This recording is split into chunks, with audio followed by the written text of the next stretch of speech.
Hi, Ayesha. I'm so glad to have you on today. First of all, kudos to you for being a boss business owner and a mom and all the different things, and an attorney. I have a million questions for you about intellectual property law. And as a business owner, there's just a ton of stuff I want to know. And I know other people have these same questions. And I think it's also great to have someone to be able to reach out to when you need help with these things, because sometimes it's hard to find someone like you who specializes in this and who you trust and, all those different things. So for someone who doesn't know anything about intellectual property, can you just give us like a gist of like what is intellectual property law? Absolutely. Thank you so much, Angela, for having me on here and even the opportunity to speak to your audience about intellectual property. So the first thing I would say is that intellectual property is very important to any developer, inventor, or any business owner. So most times when you hear intellectual property, you're talking about four things. Intellectual property can be patent, right? And patent is something that you've invented, and usually that's something that doesn't already exist. Or it could be your trademark, which is what your business is identified as. So it could be your business name, your slogan, your logo, or it could be your copyright, which is, anything that you've put in a tangible medium, whether it's in writing, music, television. And then of course, the last one that nobody talks about, it's like your business secret, basically, where it's called your trade secrets. So basically, it's stuff that nobody else knows, but you can't really register it because you don't want it to be public. So with that, you always want to deal with like non-disclosures and things like that. So an example of that would be like Coca-Cola. So, there's so many cola companies, but nobody tastes quite like Coca-Cola, right? They're all using cola, but there's something in terms of the measurement that they're using for that. And that right there is their trade secret. Yeah. Mm-hmm. Awesome. Why, as a business owner, or maybe you're not even a business owner, why is it important to trademark your brand or your small business like right from the start? Okay, so I always say this, I use this analogy. Trademark, it's like having equity in your business. The same way you purchase a home and you put a down payment and you have instant equity, that's what trademark is. When you're a small business owner, the misconception amongst a lot of small business owners is that, I'm so small, I don't need to trademark right now. When I get bigger, I'm going to trademark. But here's what happens. If you're a small business and you have something really amazing and great, and there's somebody else who has a better financial standing, better funds than you that goes and register that mark, they will bully you out of the market and you'll have no leverage because they will pay the attorneys to make sure you don't use that mark. But what trademark does is that it protects you in many ways. Like, so if you already have that trademark, even if your trademark is pending, guess what's going to happen? If that larger company comes and says they want to register their trademark, they're going to tell them, hold on, we need to make a decision on this small person. And if they do make a decision and approve you, you can use that for leverage and for bargaining, where you're like, okay, you know what? You want me to get rid of this trademark so you can use it, then pay me for it. Right. And so that's, let me give you a really good example. I'm sure everybody knows who Beyonce is, I was just thinking of that. That's you're just thinking about that. And when I remember when Beyonce had Blue Ivy, Beyonce, so before Beyonce had Blue Ivy, there was a wedding planner, out of Boston, who named her business Blue Ivy because, most people don't call their kids Blue Ivy, and then of course, once Beyonce had her, she went ahead and registered her name in like every class and category. I can understand the perspective of Beyonce because, she didn't want anybody else to profit off of her child's name. But the way trademark works is you need to show that you're actually using the product for something, right? And for this woman, she was like, no, she's not gonna, let go of her name. Like, she had this wedding planning business well before this child was conceived. And so if you want it, you need to pay me for it. And so that put her as a small business owner in a big position to negotiate and bargain with such a superstar, Yeah. Right, exactly. No, that's a great example. And I was thinking of that too, of someone just kind of coming along and wanting to use the same name you're using. And you have no, if she didn't have that trademark, she would have had no protection whatsoever. And Beyonce could have been like, you can no longer use this name. You know, Absolutely. and that's scary as a business owner, because I think we all know how much time and effort and energy we put into building our brand and building our business. Mhm. And to think that, what if someone came along and it just got wiped away? And it can So happen. along those lines, let's say that I'm trying to start a business, Mhm. right? And I come up with this amazing name like Purple Pumpkin, right? And Mhm. I'm like, Purple Pumpkin, that's going to be the name of my business. Now, what are the steps I need to take before I just run with that and invest a ton of money and energy Mhm. into like So the that first brand? thing I always recommend once you come up with a name is to there are two things. So it depends on how married you are to the name. So if it's just you're just prospecting, I always say do what we call a knockout search. A knockout search is just doing like a basic search on the USPTO, which is the trademark, and all intellectual property websites, just to see first of all if that name verbatim is already pending or listed. Now, if that name is there verbatim, then you already know you need to change it. But if it's not there verbatim, it doesn't necessarily mean that you're safe.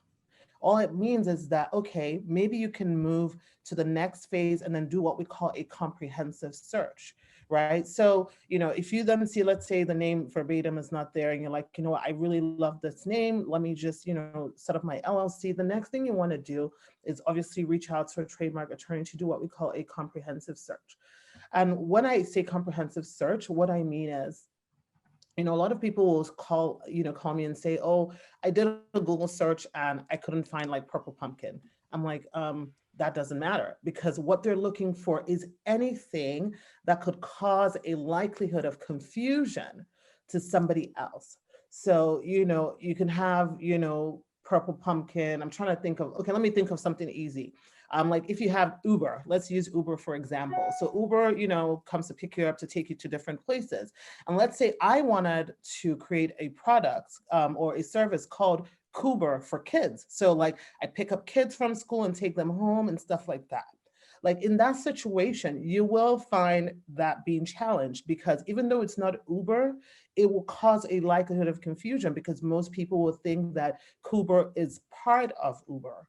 So that comprehensive search really allows us to not only search the USPTO, we're looking at every state to see who has that mark registered, every docketed name, image on Google, Bing, Yahoo, whatever. We're looking basically everywhere, and also it's good for you to know who your competitors are, because when you do that search, you're going to see, things, and you're going to find out things about your own business too, because we've had cases where, you go do the comprehensive search and you find other people cyber squatting on your own business, so it's definitely necessary. That's a That's good the first point. thing that you need to do.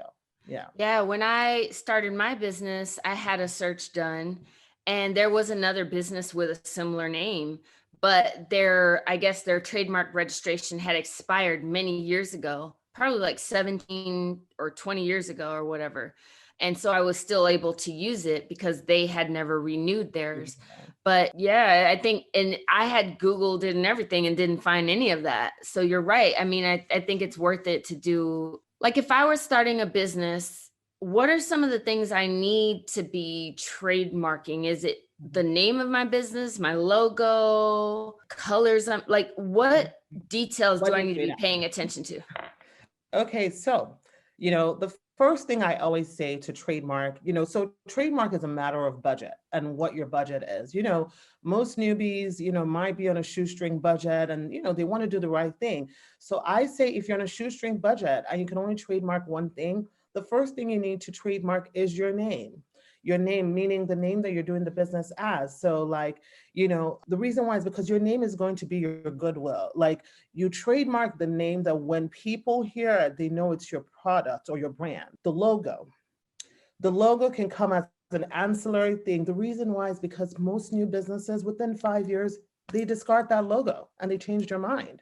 And if you trademark your logo and not your name, when you change your mind about your logo, you've lost all your trademark protection.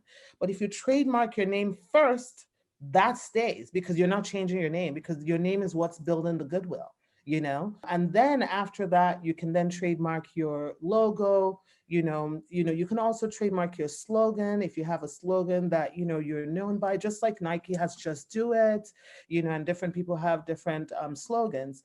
And Would then that there's all be another. like one trademark, or would it be like No. multiple So trademarks? it will be Okay. multiple trademarks. So your name will be considered one trademark. Your logo will be considered another trademark. Your slogan will be considered another trademark. So those are three different things.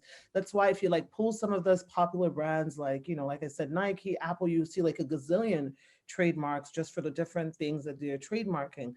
The other thing I was going to mention is that sometimes some people, their logo basically is their name, right? Maybe they've put in like a fun, or like catchy font or something like that. That is the only time that I usually would say, okay, if it's a combined logo that's really your name, you can trademark it. But keep in mind that if you stop using it that way, then you still want to trademark your name without any claims to the fonts or to the logos, just so that it gives you the flexibility to change the fonts, the design. Doesn't really matter. As long as the name is in there, it's protected. Yeah. Got it. Now, I was scoping out your website and I saw the term service mark, Yes. and I have no clue what that means. So what is the service mark? Okay, so really a service mark is essentially the same thing as a trademark. The only difference is that most times service marks are for service-based businesses and trademarks are for products and good-based businesses. So TM, SM, it's really the same thing. At the end of the day, the goal is to get the R registered symbol, but they essentially mean the same thing. So, and even though, SM is a service mark, most people still use TM just because it's what's popular, but it's really the same thing. It's just differentiates between a product and a good when you're pending, because those marks are the marks that are used when you are in a pending state, or you've started your brand and you want to stake claims, but really it has no value until it turns into an R symbol, which would apply to both services and goods. Yeah. So, I'm all about the money because I'm a financial advisor and financial educator. And so, two questions. How much a range, or generally speaking, would it cost a business owner to trademark their stuff? And on the flip side, by spending that money on the front end and taking care of the trademarks, how does that affect them or protect them, I should say, financially later? Like, what are some stories you've seen, or I'll give you some good stories. So most range for trademark protection is between $1,700 to $3,000, depending on what you're trademarking, depending on if you after a comprehensive search, they go in knowing that they're going to need to make an argument or a legal brief to support why they should trademark yours, and stuff like that. So give or take, let's put it in an average of like $2,000. But $2,000 literally it's a penny compared to what you gain from it. Because when you trademark something, and you do become a successful business owner, number one, and you choose to sell your business, your trademark comes with equity, right? Because you already have the intellectual property for it. Like when you're negotiating sales of businesses, one of the things that's negotiated is a trademark. Right. And so if you already have that trademark and it's like, okay, I'm going to buy this off of you. So, that already puts you in a better position, and I also have stories where, I had small businesses who already had their trademarks. And then these big companies came, and bullied them and said, well, we started using our mark before you, but they just didn't do their due diligence to register their mark. A lot of times, my clients end up being in a position where they might say, okay, this mark is not that threatening. I will consider allowing you to register alongside with me. We'll sign a coexistence agreement where you cannot do this. But in order for me to do it, you need to give me $10,000, right? So it ends up, that $2,000 ends up being nothing, when you look at the long-term, value of your trademark. I mean, it's like same thing as any other franchise. If I go and purchase a Chick-fil-A or a McDonald's, they have a trademark, right? So, just me having that name, that's that goodwill I was talking about, already reduces the amount of marketing I need to do. So yeah. And let me ask you this, as a business owner who has a trademark, what are some of the things you can fight? Like, I'll give you an example. I saw that someone has a Facebook group called Modern Money Financial or something like that. And my brand is Modern Money Advisor. Someone kind of creating a financial coaching business or a financial course with the same kind of name, but slightly different. Is there any recourse that you have Yeah. as a business owner for something like that? Absolutely. You can send them a cease and desist, like, so remember with trademark, it's a likelihood of confusion. It doesn't have to be the exact name verbatim. So if it's Modern Money, Advisor, Modern Money Financial, if there is a confusion and you do in fact have somebody saying to you, oh, Angela, I actually thought that was your brand, or wait, is this you or that even makes your case stronger, where you can send them the letter. Basically, if you don't take this down, you're obviously willfully and intentionally trying to infringe. And then, you could get damages, including attorney fees for that. Oh, wow. So, I always say to trademark owners, there's no point of trademarking if you're not going to fight for your brand, because you never want to allow other people to use something similar to your brand, where if you don't fight and more people use it, it sort of dilutes your mark, and then they'll say, well, it's generic. There's so many people using it and she There's doesn't all care. these different people Yeah. using the So when you same, see it, so, you definitely want to say oh, something. And I would say that 9 times out of 10, a cease and desist is usually effective. You don't need to then move on to litigation. because And they then, get scared. yeah, of course Oh, they she do. actually Somebody has can- Mhm. legitimized this. Absolutely. Obviously, they haven't, because if they would Mhm. have done a search, it would have come up in the Yes. search and Yeah. they Mhm. would know. So, in terms of, let's shift a little bit to copywriting, because in business, I have questions. I mean, I am creating courses. I've written a book. I have my website. I have infographics. I have Mhm. handouts that I give. Like, I have so much I have a blog. Mhm. Tell me, as a business owner, like, what do I need to know about copywriting, and how do I apply that to everything that I'm producing? So basically, everything that you've put in a tangible medium, like you've mentioned, whether it's on a website or in a Like, even book or in YouTube. a PDF, those things are protected by what we call common law copyright. And so what common law copyright means is what you see where, people have the copyright symbol basically saying all rights reserved.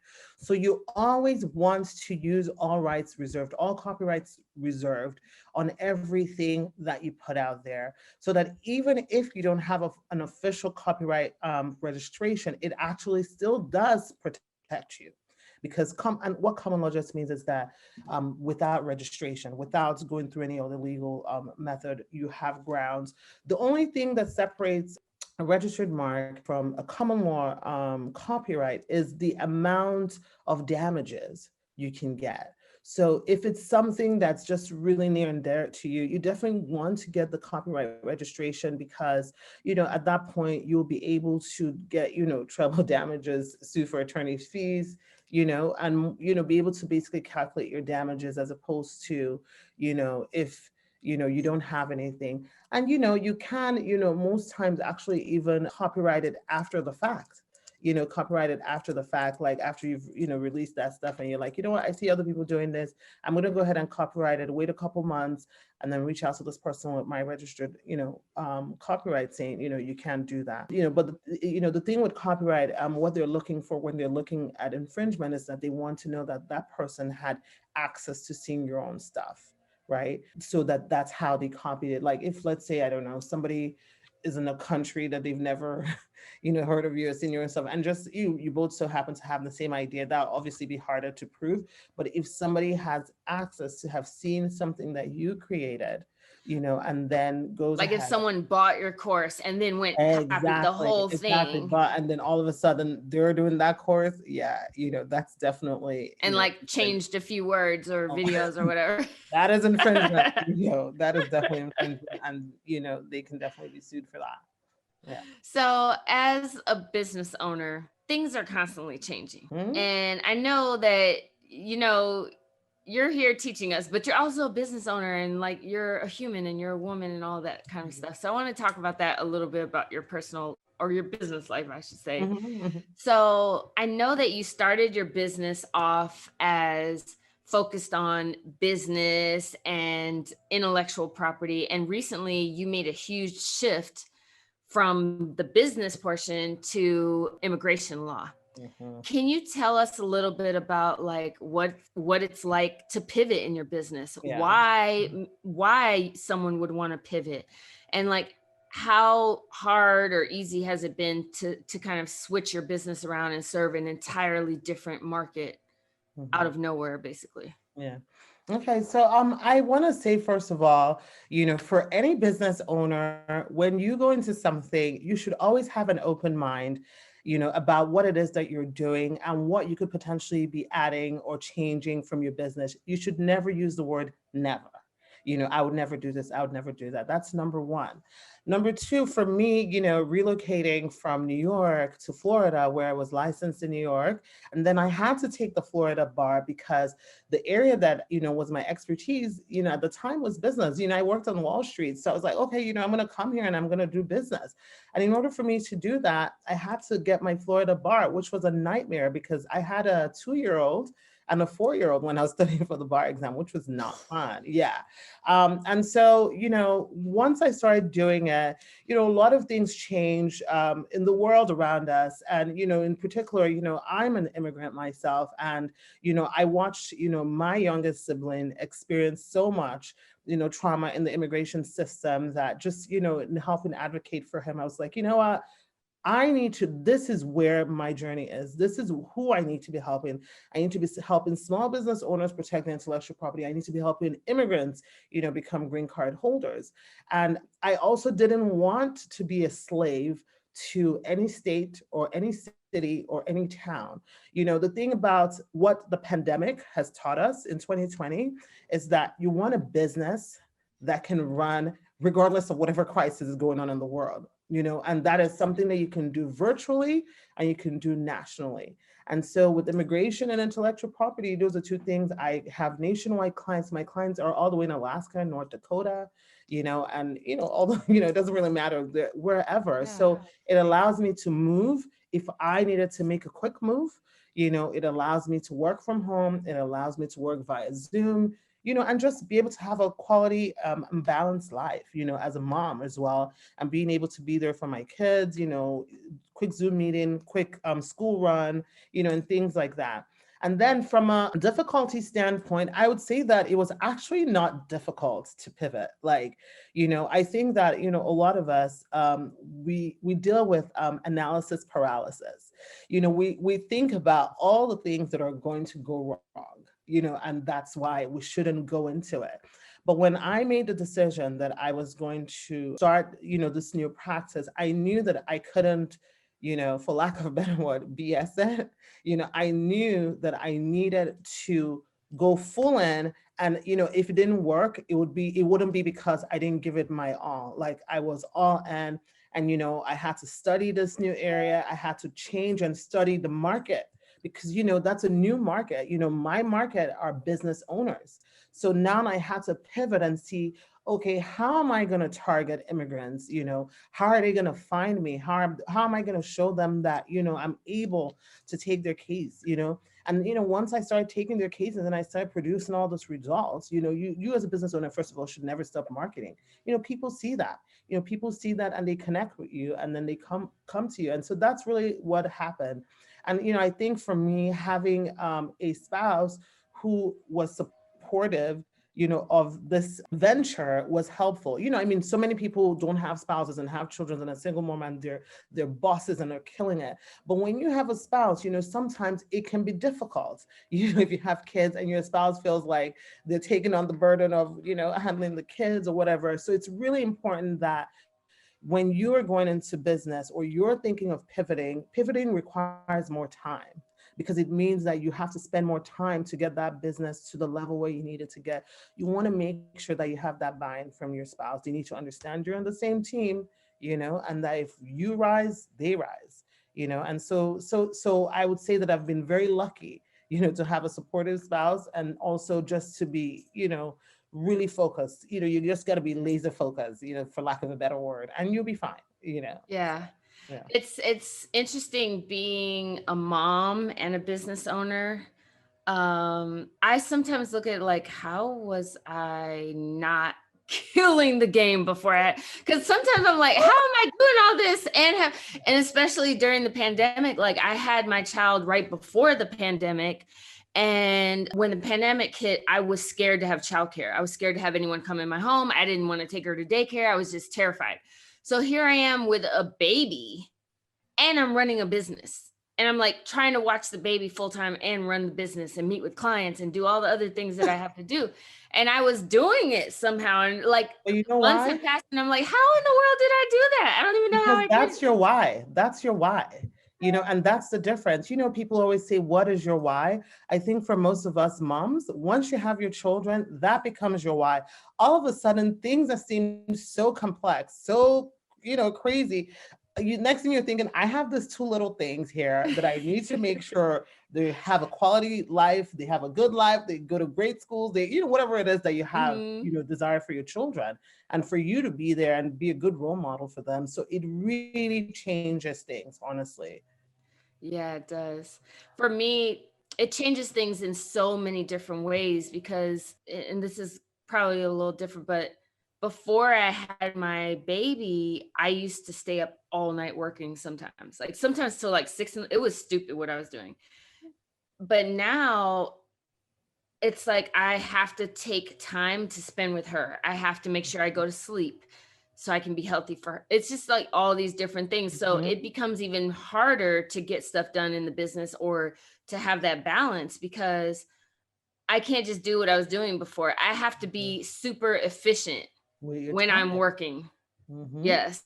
So You it's got to just be a good crazy. steward of your time. You got to be a good steward of your time. No more Yeah. procrastinating. And then I'm gonna wake up around 12 and get it going, because time is so precious. It's just impressive that you have two little ones and you're running your own law firm and all of that. What advice would you give to other moms out there who want to start a business, but are saying like, how would I do that? I have these two young children. How am I going to run a business? So you can and you will. That's the first thing. I firmly believe in the law of attraction and manifesting what you desire. Like if you say you can, you can. If you say you can't, you can't. Like I said, I made the decision that I was going to open my own firm. I never in my wildest dream graduated from law school thinking I was going to own a law firm. I was always programmed to work for a law firm, which is what I did. But when I decided that I was going to do this, I knew that even though I had a 2 and a 4-year-old, I needed to do what it took. And that's where, you have to tap into your resources. Yeah, not everybody's going to support you on the journey. Even if you don't have a spouse, if you have friends, if you have siblings, if you have parents, wherever they can help you, take the support and let them help you, wherever you have pockets of time. One of the things that I gave up, I remember when I was studying for the bar, like I literally had to cut our cable TV because I knew, listen, I love Real Housewives. I love Real Housewives and I record every episode of Wendy. After there, I'll be like, so like that is my guilty pleasure. Like, I'm done with work, just tune into Real Housewives, what's That's so happening, funny. what's Nene doing. But Uh-huh. I knew that in order for me to pass this, oh, and I was also working full time. I forgot to add that part. So Oh I my goodness. knew that in order for me to pass this bar exam, I needed to find time within the time I didn't have. And so I was like, okay, what can I give up? Bar exam, 3 months, study for this test. And I gave that up. And I just, and it was a sacrifice for my husband as well, because it's like, this is not fair. Like, I want to watch TV. And I was like, but that if you're watching it, I will be watching it. So Yeah. let's just give it up for 3 months. And I did the same thing. So when I decided to pivot to immigration, at that point, I feel like I was already in my resolve. Like I didn't need to cut off my cable, but I also gave up TV, like at the end of the days, you're done with your consult. And I'm like, okay, strategy here, strategy. So you just have to find those pockets of time, the time that you're spending, girl, let me talk to you about this, this, and that. That 1 hour, you can accomplish so much in those 60 minutes. So just Yeah. find little pockets of time and then use and leverage social media. I cannot say that enough. This is 2020 is honestly the year of entrepreneurs, meaning many businesses, whether it's TikTok, whether it's Facebook, whether it's Instagram, there is, I don't care how boring whatever you think your business is, there is somebody that will log in there and love you and listen to what you say and share it. So, and these things are free. I'm not even talking about you paying for the marketing. Start with a free thing, start building your following, and before you know it, you'll be a fully functioning business. So true. Yeah. I started building an audience on social media before I even quit my job, because See? I thought, like, when I launch, I need to have someone to announce it to, like right now I don't have anybody. So like behind the scenes, I had a little Instagram account going with some stuff, and so that I would have somebody to announce myself to when I That's launched. awesome. Yeah. But I've heard a lot of people saying they're finding success on TikTok and stuff. I haven't really gone on there yet. It's hard to balance everything for It me, is. but you're so right. Like, there are people going viral on TikTok right now, every single day. There's people going Yes. viral on YouTube. Like, it's crazy. And you never know when you're gonna go viral. I actually just started TikTok this month, and I posted the most boring video yesterday, or what I thought was the most boring video. And right now, that video has way more views than any of my other videos. And I'm like, why? So you just never know when it will happen. And, don't ever get discouraged, when you're posting and you don't have anybody commenting, or you don't have anybody following you, because it will grow. It takes time. So just look at it as something you have to do, not as, oh, I don't have any following, because really you don't need any following as long as, people are finding you and, paying you for your services. So, Yeah. I want to go back to something you said that was, I think, so important, because you talked about like support, and you also talked about getting rid of cable and all of that. And one of the things that I've learned as a business owner is sometimes upfront, you do have to sacrifice and let go of things. And it sometimes feels very lonely, because Mhm. people, your family, your friends, they might You be don't get it. out having dinner, watching TV, hanging out, and here you are like, oh, I'm studying, I'm working on my business, I'm doing this. And you feel alone Mhm. sometimes. But what I have found is that when you invest that time and energy, it like compounds over time. So it's like, Absolutely. once you've built the infrastructure and once you've built a thing, it's built. You don't have to keep Mhm. rebuilding it. It's done. Exactly.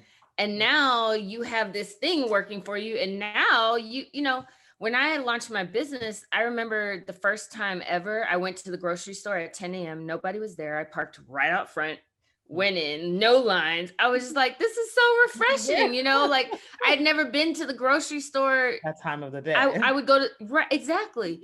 And it was just, and I remember when I first kind of launched my business, people were saying like, oh, you're so blessed, you're so lucky that you get to work from home now and this and that. And I was thinking to myself, for 3 years now, I've been working a full-time job, studying at night, Mhm. haven't watched TV in like 2 years. Mhm. I literally don't sleep, because I would sometimes stay up till 3, 4, 5, 6 in the morning working, and then would go back to work in the morning to my corporate job. And Wow. I was thinking like, no, yes, I'm blessed. Yes, I'm lucky. But at the same But time, they no, I'm don't not. see the Like, hustle. They I didn't was see the doing things journey. that other Yeah. people were not willing to do. Exactly. And that's the thing, when people see you where you are now, all they see is success. Like, man, you're so lucky. Like, I won't be able to do that. But what they don't see is the grit, the grinding, that goes in. And you mentioned something about lonely. It's being a business owner can be lonely, because you have to find people that have the same, feel and energy as you. And sometimes it's difficult, to find that. Or you might start on a journey with somebody else who's like, okay, I'm going to do my own business. And in a week's time, they're like, okay, moving on to the next thing. And you have to find the fuel to keep going. So when they Yeah. see you in your success, at that point, it's like, yeah, you can see success, but you don't even know the journey to get here. Yeah. Yeah. And I know that you said that you are like, you love small business. You're a big supporter of small business. And a lot of that probably has to do with the fact that that you have a business and you know what it's like. And I think as business owners, sometimes we relate to each other in so many ways because of that, because we know what it's been like and everything. So this has been amazing. And I'm sure people have a ton of questions, and I'm sure there'll be questions in the comments, and then we can maybe do a follow-up.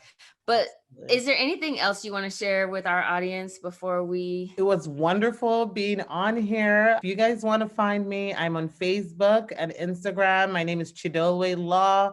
You can also find me on TikTok, where I'm learning ridiculous dance moves. Immigration lawyer Ayesha on there. But it was awesome. And I hope to hear and read your questions and answer them later. And then just one more thing in terms of where to find you. You're in Orlando, but you can serve anyone, anywhere, anyone who's you are in the United States. I can assist you with your trademark matter. If you're international and you want to register a trademark in the United States, you need and are required to have a U.S. attorney. I'll be happy to help you. And my phone number actually is 407-995-6567. Awesome. Thank you so much, Ayesha. I really appreciate it. Thank you for having me.